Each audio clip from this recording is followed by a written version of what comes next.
Are you rushing through your life so quickly that you sometimes look back at your day and wonder, what just happened? One of my favorite authors, MACY Stafford, is back today. When she was here last, she showed us how to live a hands-free life. Today, she's challenging us to only love today. That's it. Just love. Welcome back, Rachel. Thank you. I'm so excited to have you Same here. And I absolutely loved this. Would you say like it's a devotional? Like I almost feel like it's just tidbits for every single day, Yes. or even like different moments throughout your day. I did. I purposely formatted the book for busy people like you and me who don't have time to read a whole book, but they want just a little reset button, a little something they can read if the day's going off the rails and you want to get it back in a positive focus. You can read a little excerpt from the book.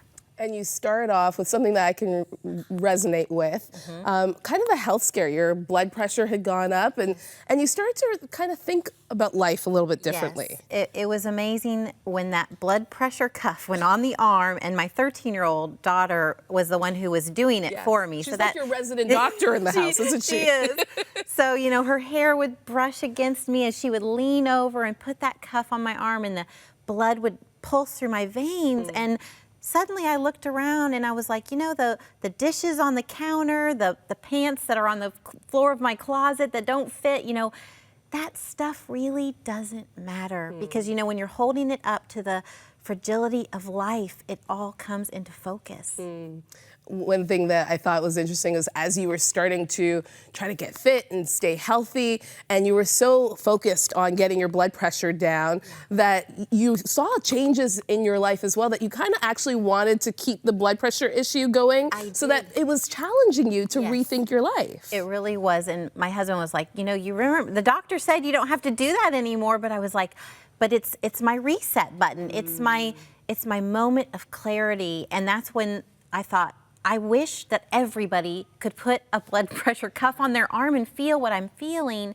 And that's when God said to me, you can write something, little 2-minute entries that will serve as that blood pressure, that heart reading that keeps you focused. How hard is it to only love today, Rachel? You know, I actually think it's easier to only love today than all the 155,000 other things that we think we have to do, because we wake up in the morning and the minute we open our eyes, we think, I've got to do this, I've got to do this. You know, you start going through that list.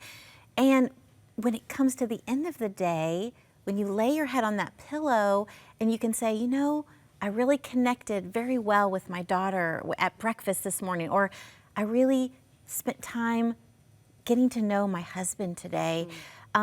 Those are the moments when you look back on your day and say, that's what really mattered.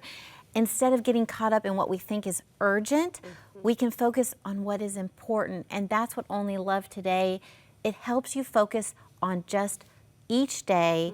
It's a chance to start over. And so you blew it yesterday. It's okay, because today is a new day and each moment is a new moment.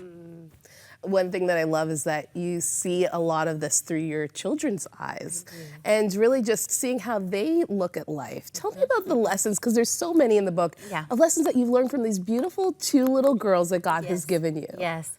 Well, from Avery, she's my youngest, I call her my noticer.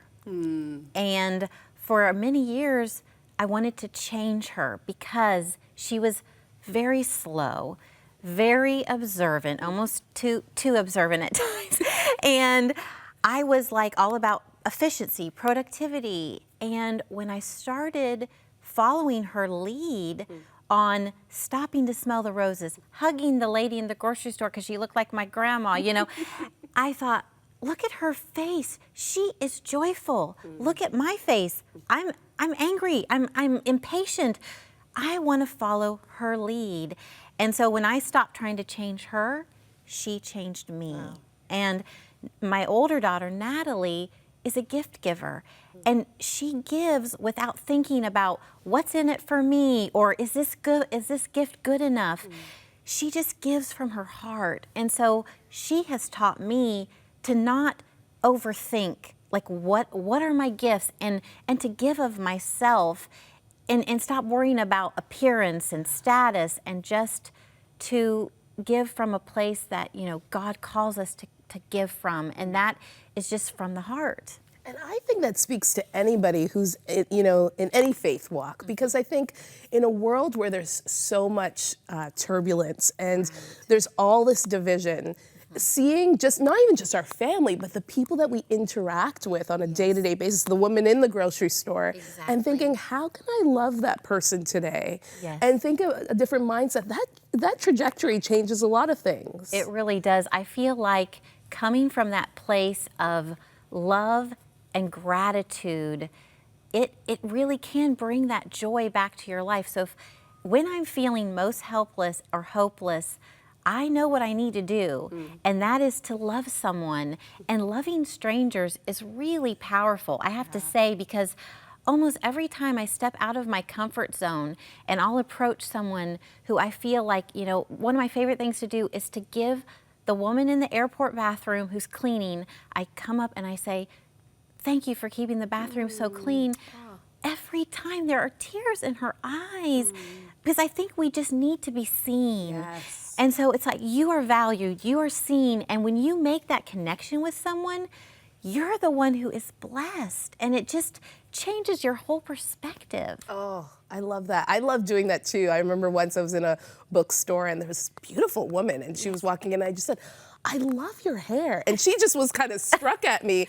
And she didn't know what to say. And she said, oh, thank you. And you realize that, wow, maybe that lady needed to hear that in that one moment. I really feel like if you feel that calling or that urge on your heart, and sometimes you say, well, that would be embarrassing, or maybe I might offend her, don't let that voice talk to you. Just listen to that heart urging that's saying, say that, because 9 times out of 10, you're probably going to make someone's day and your own. Oh, there's so many good things. I love this one chapter, What Would Love Do?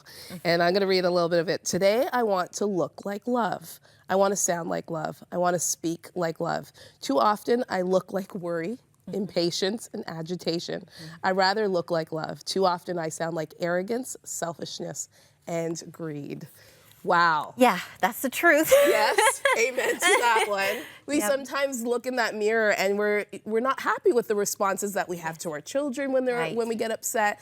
But yeah, it's seeing ourselves through love and saying, okay, I want to consciously do this every single day. And I do find when I set that intention, when I wake up, the first thing I say is, Lord, let me be love. And let me speak love. Let me act in ways that are loving.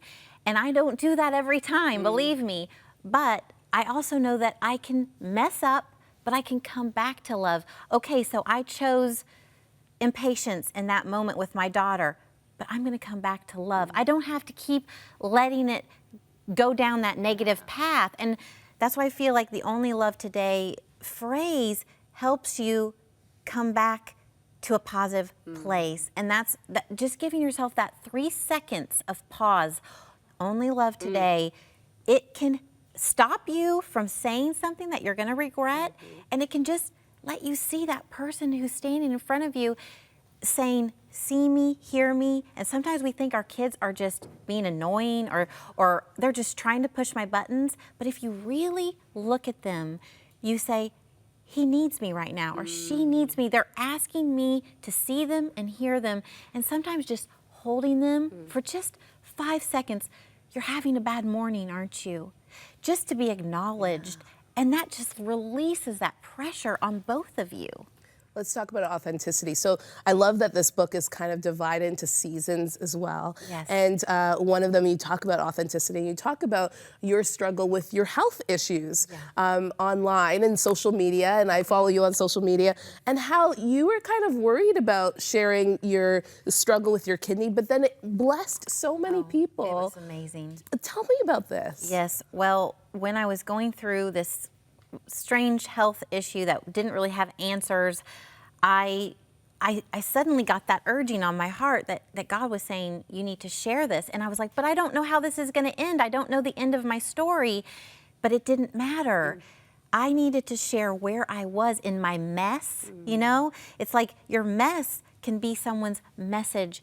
And so I started sharing these moments of pain and uncertainty, and And people started reaching back to me saying, I really needed to hear this. I'm suffering from chronic pain and nobody's ever articulated it like this. Or I've needed to go to the doctor and I haven't. What you said encouraged me.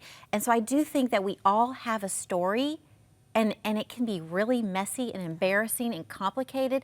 And you don't have to share it with the world, but just share it with one person. Just share it with one person. It lightens that load for you, and it lets that other person know, I'm not alone. And I've never seen love through that lens of authenticity. That's a part of love. It's allowing people in, knowing that it might be a little risky to let somebody know about your, whatever you're going through, but you're showing that person that you care and that you're allowing that person in to peek into your world a little because you love them. And my favorite quote in the whole book is, when we see each other's scars, we love each other more. And if you think about the people that you love with all your heart, it's the people who have bared their scars to you. And you don't know just the outside, you know the inside. And when they bear their scars, you say, oh gosh, I can share my scars with you. I mean, what a beautiful gift to meet each other in that light of realness. I love it. I love you. You're so great. Thank you. Rachel MACY Stafford, Only Love Today. You are going to want to get a copy of this book. You can find it at our e-store.